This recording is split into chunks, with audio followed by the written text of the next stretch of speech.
Well, hello again, everyone. Welcome back to the tribute build of Noelle Neal, who was the actress who played Lois Lane in The Adventures of Superman.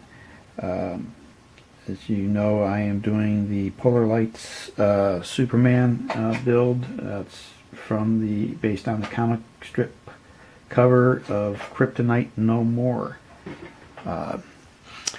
One thing I do want to go over with you real quick is I was going through these instructions when I was taking the pieces off the sprue trees, and had a couple of discrepancies as far as I can see in here.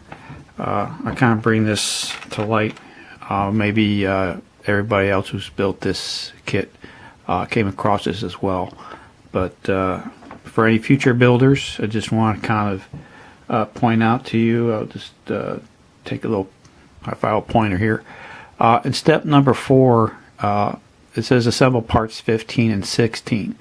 Well, the parts 15 and 16 are actually the left and right outer leg for both the right and left side.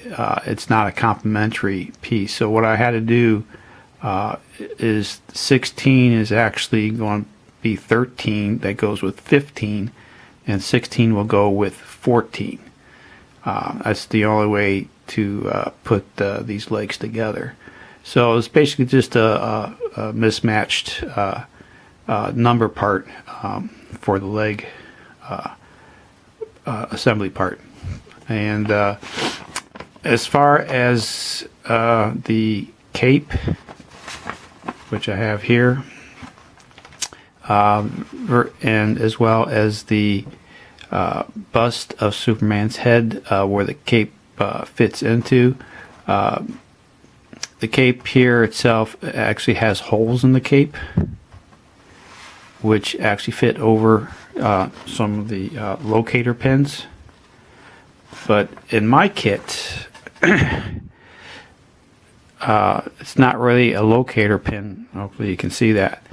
But it's a different design, as you can see right here. And the cape itself is actually, I guess it kind of slides over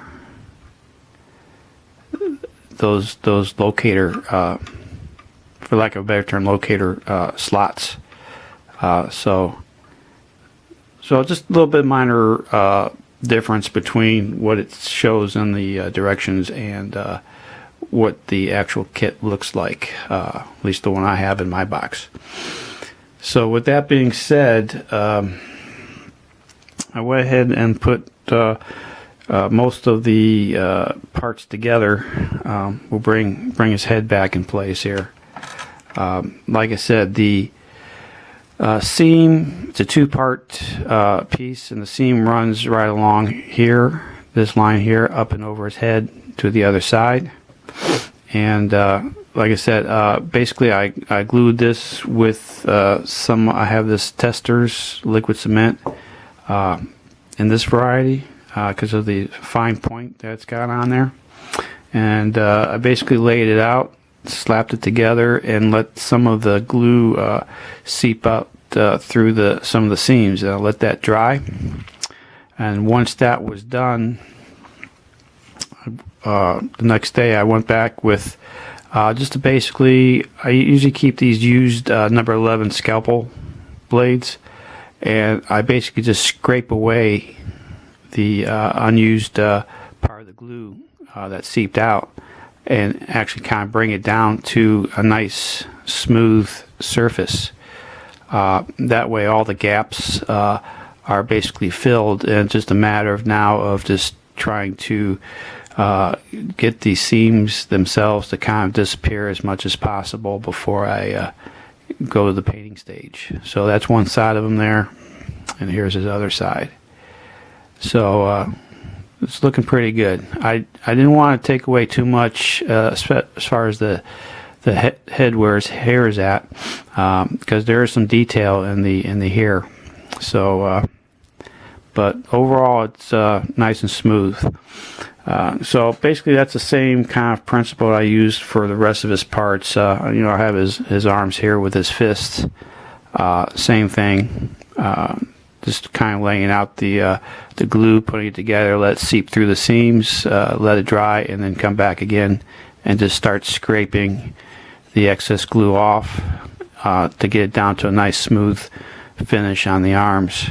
And like I said, I've been using also some 320 wet sanding paper, and I basically wetted down on this particular kit and just started smoothing everything out.